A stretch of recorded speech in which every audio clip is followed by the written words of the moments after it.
नमस्कार मंडळी, स्वागत आहे आपल्या चॅनलमध्ये। सध्या आपण आलो आहोत जळगाव जिल्ह्यामध्ये जळगाव बस स्थानकावर। इथूनच आपल्या प्रवासाला सुरुवात होणार आहे जळगाव ते थेट नाशिक पर्यंत, ते पण आपल्या इलेक्ट्रिक ई शिवाई 12 मीटरच्या बसने। आता आपल्याला जी बस लागणार आहे, सकाळची पहिली बस गेलेली आहे। ऑनलाईन बुकिंगला जी बस दाखवत होती सकाळची पहिली बस 6 वाजताची आहे। त्याच्यानंतर आपण आता डायरेक्ट 2 तासानंतर बस पकडतोय सकाळी 9 वाजताची बस जळगाववरून जर नाशिकचं अंतर बघायचं झालं ना, जवळपास 250 किलोमीटरचा हा प्रवास आहे आपला। याच ठिकाणी बरोबर सकाळचे 8:30 वाजलेले बस लागायला आपल्याला अजून अर्धा तास बाकी आहे। परफेक्ट टाइमवर इकडे पोहोचलेलो आहे। समोर पाहू शकता हे जळगाव बस स्थानकचं एंट्री पॉइंट। समोर नियंत्रक कक्ष, चौकशी कक्ष आणि असा काहीसा जळगाव बस स्टँडचा आतील परिसर।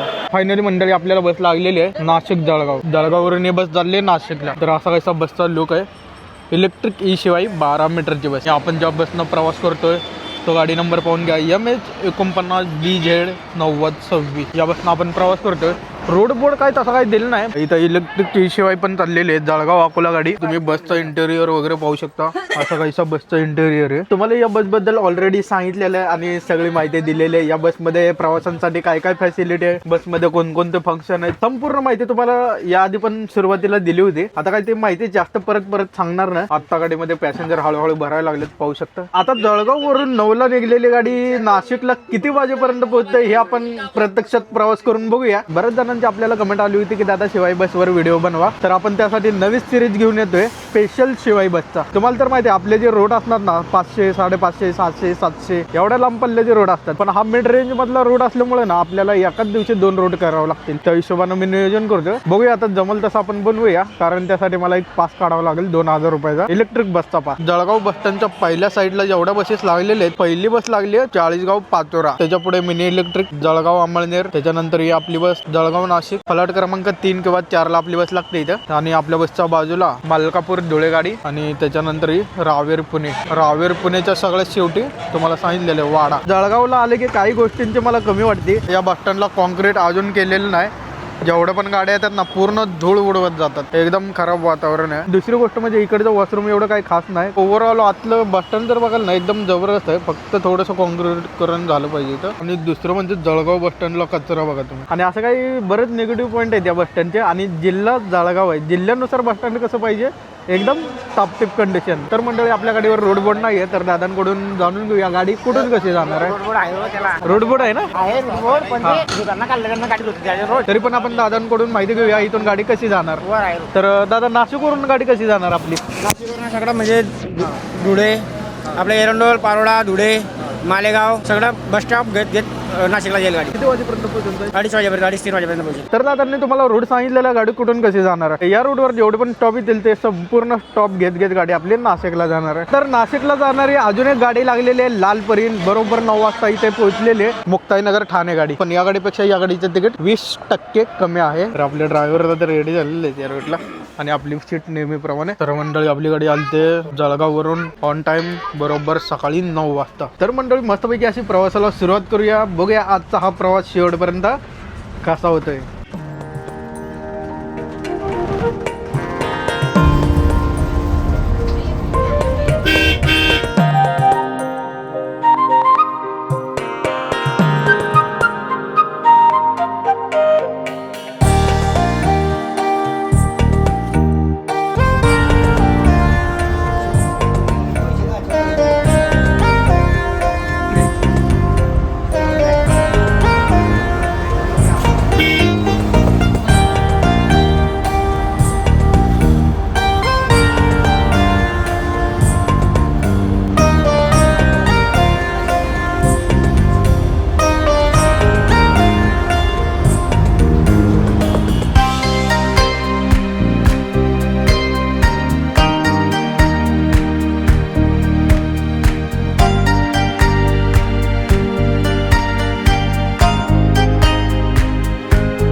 अरे बापरे, काय झालं एरंडोल बस स्टँडचं? फरशाचं गायब झालंय, मार्बल. बहुतेक बस स्टँडचं रिनोव्हेशन करायचं काम चालू आहे इथे. तर मंडळी आपली बस पोहोचलेली आहे जळगाव पासून 40 मिनिटांमध्ये एरंडोल बस स्टँड. बरोबर या ठिकाणी 9:40 झालेले आहेत.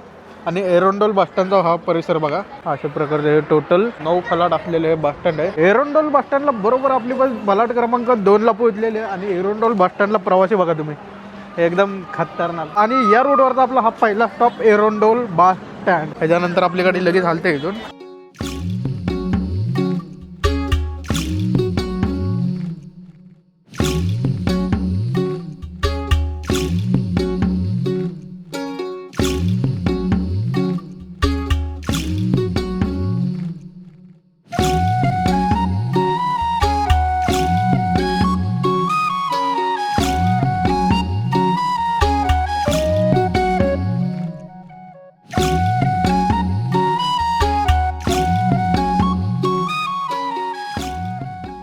साध्या गाडीला जेवढे स्टॉप दिलेले आहेत तेवढे स्टॉप या गाडीला दिलेले आहेत. आता आपण पोहोचलोय एरंडोल नंतर पारोळा. पाहू शकता हे पारोळा बस स्थानकचा परिसर. सकाळचे बरोबर 10:04 झालेले आहेत. बस स्टँड एकदम जबरदस्त आहे बघा ना तुम्ही, एकदम म्हणजे कॉन्क्रीट. आणि बस स्टँड तर जबरदस्त. नाशिक नागपूर हा व्हिडिओ आपण केलेला आहे, नाशिक नागपूर. आणि बस बघा शेवटपर्यंत फुल पॅक आहे. आतापर्यंत या रोडवरचा आवडलेला बस स्टँड म्हणजे पारोळा बस स्टँड. आता तुम्ही एरंडोलचं बस स्टँड बघितलं असेल, जळगावचं बस स्टँड बघितलं असेल, पण हे बस स्टँड त्याच्यापेक्षा एकदम भारी आहे. बऱ्याच दिवसानंतर या रोडवरनं रोड करतोय आपण. बस स्टँडचा आतील परिसर बघून घ्या. सकाळचे 10 वाजताचे दृश्य. नेहमीप्रमाणे या बस स्टँडला गर्दी असते. पाचोरा बस स्टँडला गाड्या पाहू शकता तुम्ही, या सगळ्या लोकल गाड्या आहेत. आणि त्याच्यानंतर आपली बस इथे सुरत पाचोरा गाडी आहे, पलीकडचे नंदुरबार जळगाव गाडी आहे, नाशिक जळगावच्या बाजूला भुसावळ अर्नाळा. आणि आपल्या गाडीचा जो बोर्ड होता ना तो या दादांनी घेतलेला. आपल्या गाडीला असा काहीसा बोर्ड होता, जळगाव, धुळे, मालेगाव, नाशिक. ही जी गाडी आहे ना, नाशिकवरून सकाळी 6 वाजताची बस आहे. पारोळा बस स्टँडला पोहोचलेले 10 वाजता पाहू शकता तुम्ही.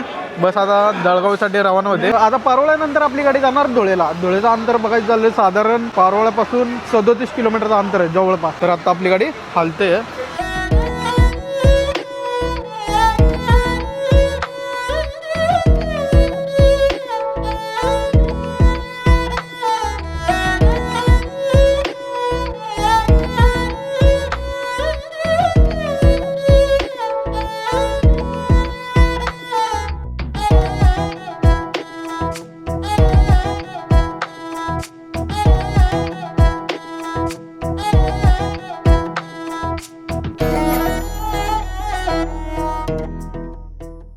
जळगाव पासून एरंडोल पारोळा कव्हर करत जवळपास 100 किलोमीटर अंतर गाठत आता आपण पोहोचलेलो आहे धुळे बस स्टँड. बरोबर या ठिकाणी 11 वाजलेले. बस लावायचा खूपच प्रॉब्लेम आहे. एक फलाट मोकळा इथे लावतील बोलतो. जळगाव पासून धुळेपर्यंत पोहोचण्यासाठी आपल्याला जो कालावधी लागलेला आहे तब्बल 2 तासांचा. धुळे बस स्टँडला जी आपली बस थांबते फलाट क्रमांक 1 ला, जिथे नाशिक, ठाणे, मुंबई जाण्यासाठी बसेस लागतात. आपल्याला जे तिकडे भाडं पडलेलं आहे 683 रुपये. एवढं फुल तिकडे आपल्याला पडलेलं आहे या गाडीसाठी. तर मंडळी आपण धुळे एसटीच्या कॅन्टीनमध्ये गरमागरम भजी घेतलेली आहे. धुळे बस स्टँडला आपला मस्तपैकी असा नाश्ता झालेला आहे. नाश्त्यानंतर आता डायरेक्ट आपण जाणार इथून मालेगाव, मालेगाव नंतर डायरेक्ट नाशिक. जवळपास अंतर बघायचं झालं तर 150 किलोमीटरचा प्रवास आहे आता आपला. तुम्हाला ऑनलाईन टाइम टेबल दाखवतो जळगाववरून सुटणाऱ्या इलेक्ट्रिक ACY बसेसचे. तर जळगाववरून पहिली गाडी नाशिकसाठी सकाळी 6 वाजता. त्याच्यानंतर जळगाववरून ही दुसरी गाडी 9 वाजताची. जळगाववरून नाशिकसाठी परत तिसरी गाडी 4 वाजताची. तर असे 3 शेड्यूल आहेत जळगाववरून. तर असे टोटल 3 शेड्यूल चालतात जळगाव आगारा ते जळगाव नाशिक.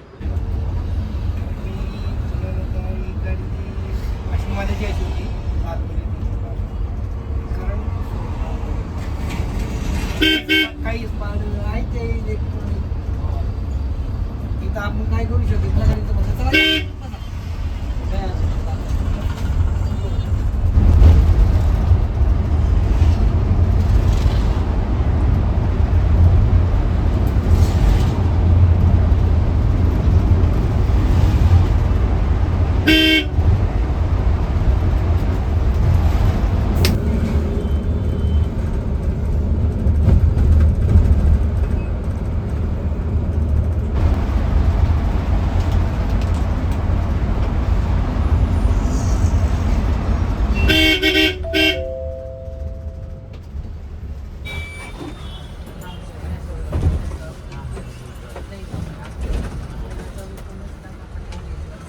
अरे बापरे, गर्दी बघा या गाडीला. पुण्याला चालली गाडी, शहादा पुणे. या गाडीचा आपण ब्लॉक केलेला आहे, नाईट रात्रांनी ब्लॉक. आणि आता आपण मालेगाव बस स्टँडला पोहोचलेलो आहे 12:40 मालेगाव बस स्टँडचा असा काहीसा परिसर आहे, पाहू शकता. इथं पण तुफान गर्दी आहे. आपण ज्या मालेगाव बस स्टँडला आलेलो आहे हे नवं बस स्टँड आहे. इथं नव्या बस स्टँडचं बांधकामाचं कामकाज चालू आहे. टेम्पररी बस स्टँड इथं उभा केले पलीकडे, आणि दुसरं जे बस स्टँड आहे ते जुनं बस स्टँड आहे. ते बस स्टँड मी तुम्हाला ऑलरेडी दाखवलेलं आहे. आणि या बस स्टँडला ना इतकी घाण करून ठेवले प्रवाशांनी, सगळं म्हणजे मलमूत्र म्हणू शकतो आपण. इतकं भयानक, म्हणजे इथं प्रवाशांसाठी सोय केली आहे का नाही माहित नाही. आणि सगळ्यात महत्वाचं, या गाडीने जर तुम्हाला प्रवास करायचा असेल तर आधी धुळे बायपास गाडी आहे की धुळेवरून जाते हे चेक करा. जर तुम्ही धुळे मालेगाव बसला चुकून बसला असेल ना तर तुम्हाला बायपासला उतरावं लागेल. त्यामुळे एकदा चेक करून घ्या गाडी धुळे मालेगाव बायपास जाते की स्टॉप घेत जाते, एकदा कन्फर्म करा.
फायनली मंडळी आपण पोहोचलेलो आहे नाशिक मध्यवर्ती बस स्थानक. इकडे मेळा बस स्टँड, इकडे नाशिकचं मध्यवर्ती बस स्थानक, असं 2 बस स्टँडचं हे असलेलं प्लॅटफॉर्म आहे. तर या ठिकाणी बरोबर आपली बस पोहोचलेली आहे दुपारच्या 3 वाजता. म्हणजे जळगाव ते नाशिक या प्रवासासाठी निम्मा दिवस तर गेलेला आहे आपला इथे. म्हणजे तब्बल 6 तासांचा प्रवास आपला कंप्लीट झालेला आहे. आता आपण 9 वाजता जी पकडलेली बस आहे हीच आता चार्जिंग स्टेशनला लागणार. याच्यानंतर या बसचा जो टायमिंग आहे जळगावसाठी तो संध्याकाळी 6 वाजता. आणि आता नाशिकवरून एक गाडी गेलेली आहे दुपारी 3 वाजताची, जी सकाळी 6ला निघते जळगाववर. या गाडीचे तुम्हाला तिकीट भाडे पण सांगितलेलं आहे 683 एवढा फुल तिकीट आपल्याला पडलेलं आहे जळगाववरून नाशिकला यायला. परत एकदा आपल्याला नाशिकला यायचं कारण म्हणजे ज्या निमित्तानं आपला हा रोड झालेला आहे जळगाव नाशिक, त्याच्या मागे पण एक मोठा प्लॅन आहे देवदर्शन यात्रेचा. ती यात्रा करण्यासाठी आपण इथं पोहोचलेलो आहे. नाशिक जिल्ह्यातून जाणारी ही देवदर्शन यात्रा म्हणू शकतो, पण ते कोणती असणार आहे ती तुम्हाला आता पुढच्या ब्लॉग मध्ये पाहायला मिळणार आहे लवकरच. या रोडवर जेवढे पण जिल्हे आले होते जिथून आपण प्रवासाला सुरुवात केली होती, जळगाव, धुळे आणि नाशिक,